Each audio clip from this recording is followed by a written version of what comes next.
Hi, this is Tiffany, and I am making this video to ask you to please rescue my husband from our nightmare renovation.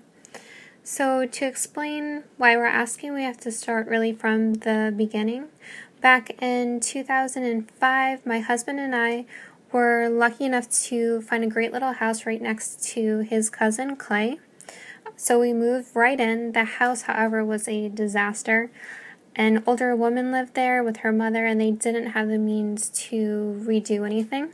So there was wood paneling, there was laminate flooring, metal cabinets, just anything that could be wrong was wrong. We had to basically redo everything.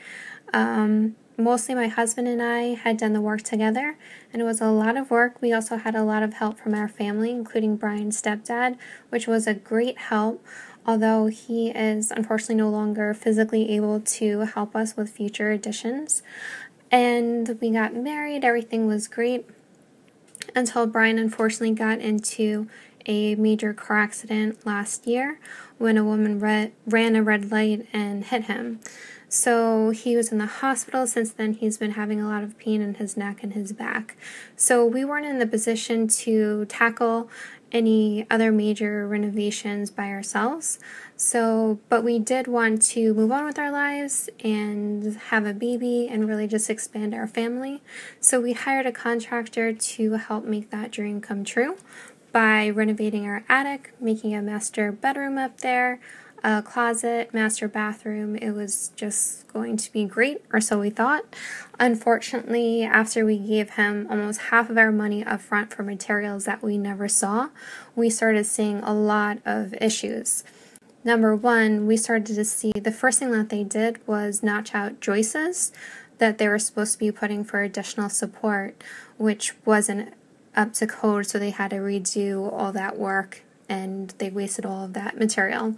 They stored their material on top of our sheetrock, which was basically the ceilings that we had put up together below on the main floor of our house.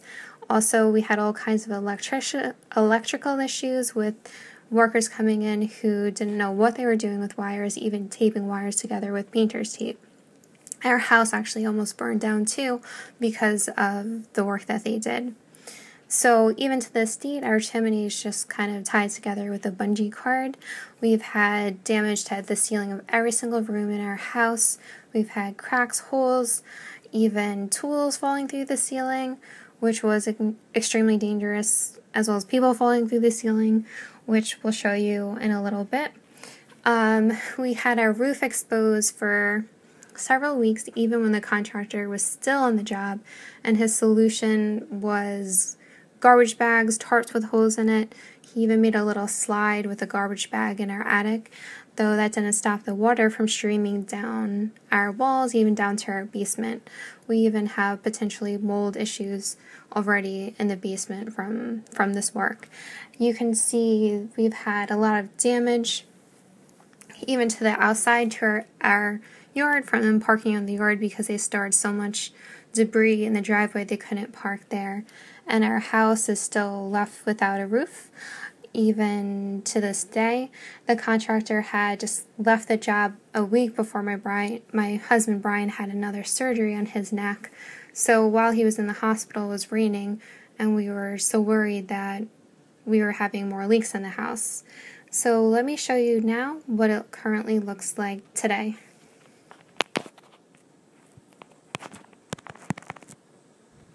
So this is basically the condition that our attic's in. So it's not even framed out yet. He did put up a dormer in the back, but as you can see, we don't have a floor, we just have some boards. This is one dormer in the front that's pretty much complete, and it's probably hard to tell, but you can see it better from the street. It's too big. It's bigger than the plan, so it's not even built the way that we had the architect draw up the plans. It'll probably pass inspection, but it's just kind of too big for our house. Over here, we just have a bunch of buckets. So basically, we just had to move buckets around when it's raining to try to make sure that we don't get more water damage, and I'll show you the water damage when we get to downstairs. So the other camera isn't even framed out yet. And this is what it looks like right now. And it's got this tarp there, which is better than it was because for a couple of weeks during one rainstorm, we didn't even have plywood up here, so we just had water just pouring through this area right here. So over here too, the contractor had the electrical inspector come, and he actually gave us a sticker saying that it passed the inspection, even though we've had electricians come in after who all said they were so surprised and can't believe that anybody would have passed this, because you're not supposed to have the junction boxes in the floor.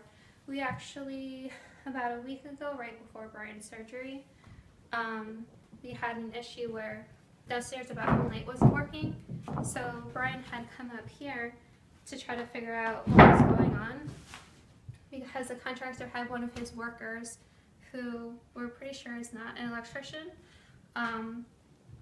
connecting the wires up here, and when Brian came up here, the box was hot, and he knew that there was a major issue, so we had to call an emergency technician, and we actually still had the top of the wire nut, and the electrician had basically said that, you know, we were lucky our house didn't burn down, because the wire nut was melted, it was all black inside, because there had been a wire that wasn't properly connected. So downstairs, I'll show you what's going on down there.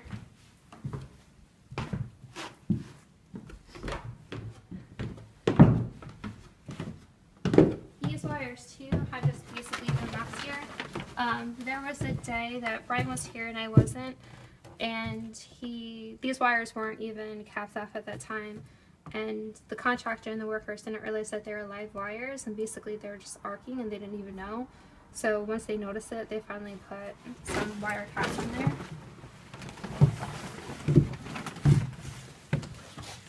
Alright, so that was our attic. This is our kitchen. So as you can see, we've had damage to the sheetrock. You can pretty much see the lines of the tape. They were afraid that the ceiling would fall down, so they had to put screw holes up to keep it from falling down. They took down our lights as well, our ceiling lights, and that one just has wires just hanging, and those are still on the floor. We basically had to put them under the kitchen table because we don't have anywhere else to put them. This, I have no idea if it even works, so we'll have to see if that even works. Up here, again, they just swung their hammers through the ceiling. So there's screw holes popping out, there's holes in the ceiling, even in the little hallway. Even in our closet, they told us to remove everything from the cleaning closet, so we did, because they were supposed to run pipes up here, but they didn't, they just caused more damage. And then here in our living room, this is where a lot of the damage is. So this is where one of the workers, probably the first or second week, just fell through the ceiling.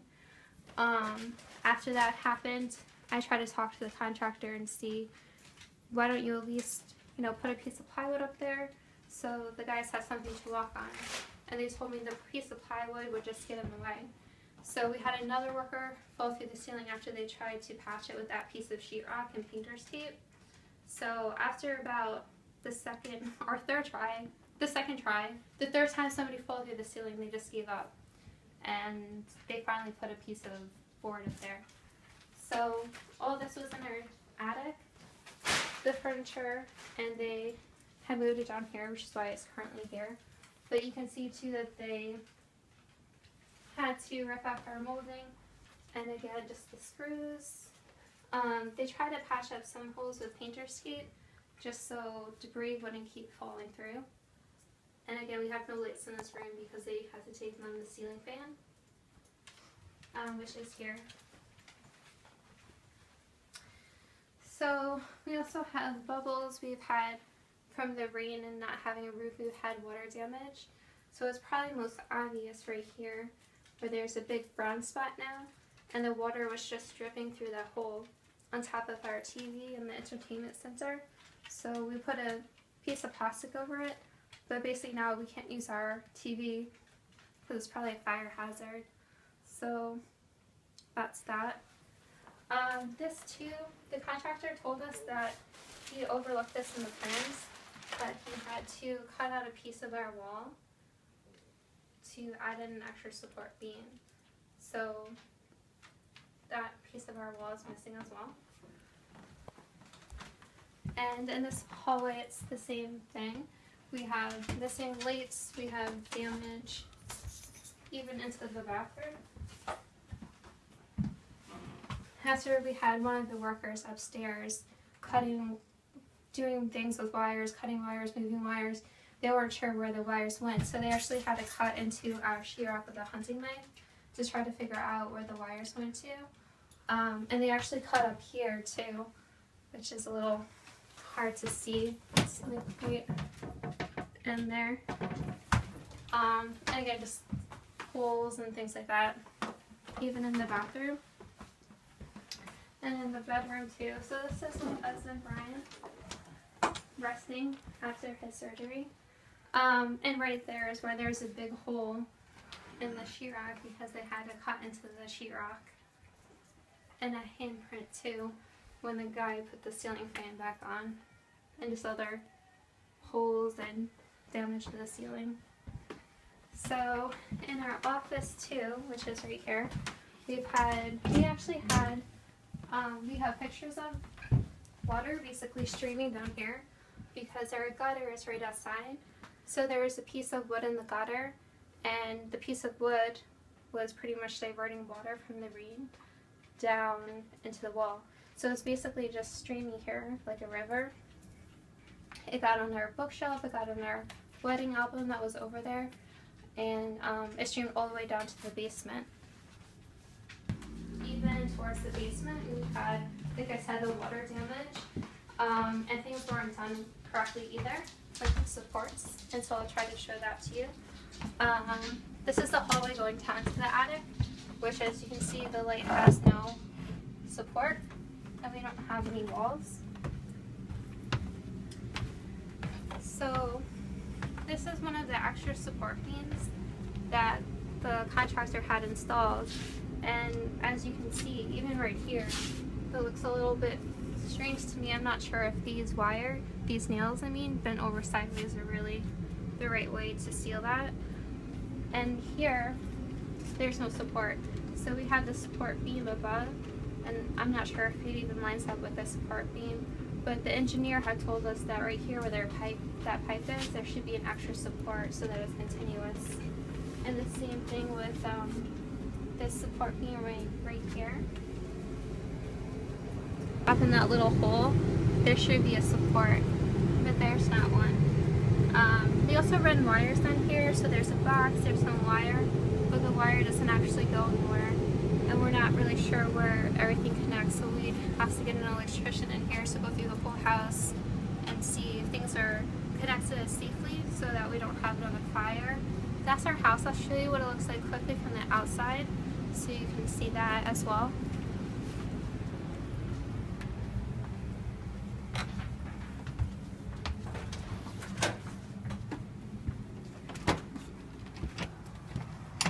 We still have a lot of debris and everything right here. Lots of garbage. The contractor only had a dumpster here for a few days. I think he was trying to cut back on expenses. So instead he just, he actually was using our deck for a while as a dumpster. He threw all kinds of debris, nails out there, which is really unsafe for our dog because our dog was out there. So that's my home. Thank you so much for taking the time to look at everything. Please, if you're able to, rescue our renovation. It would be amazing.